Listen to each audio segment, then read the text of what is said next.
একটা মেয়ে যখন হাঁটুর উপরে স্কার্ট পরতে ভালোবাসে, কিংবা কোনো একটা মেয়ে যখন একটু আলগা পোশাক পরতে ভালোবাসে, দেখবে তার স্বামী কিংবা ভালোবাসার মানুষটা অবশ্যই মেয়েটাকে বাধা দেবে।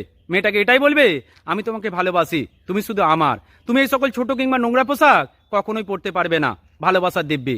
মেয়েটা কিন্তু ভালোবাসাকে প্রমাণ দিতে গিয়ে ভালোবাসার মানুষটার মুখের দিকে তাকিয়ে ছোট পোশাক পরাটাকে বন্ধ করে দেয়। এটাকেই বলে ভালোবাসা।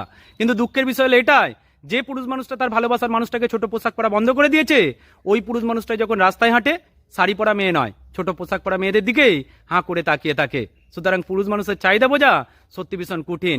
আমাদের সমাজে মানুষ এটাই বলে নারীদের মন বোঝা দায়, কিন্তু বাস্তব সত্যি হলো এটাই যে পুরুষ মানুষের চাহিদা বোঝা সত্যি মেয়েদের কাছে কঠিন হয়ে যায়। আর মেয়েরা সারাটা জীবন ধরে শুধু পুরুষ মানুষের চাহিদাই মেটাতে চেষ্টা করে যায়। এটাই সত্যি।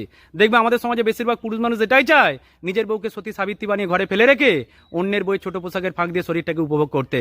সুতরাং পুরুষ মানুষকে খুশি করতে গেলে মেয়েদের জীবনটাই নষ্ট হয়ে যাবে। তাই প্রত্যেকটা মেয়ের উচিত নিজের মতো করে খানিকটা বাঁচা আর নিজের মতো করে স্বাধীনতা উপভোগ করা, কারণ পুরুষ মানুষকে খুশি করা মেয়েদের কাজ নয়। ভালো থেকো সকলে।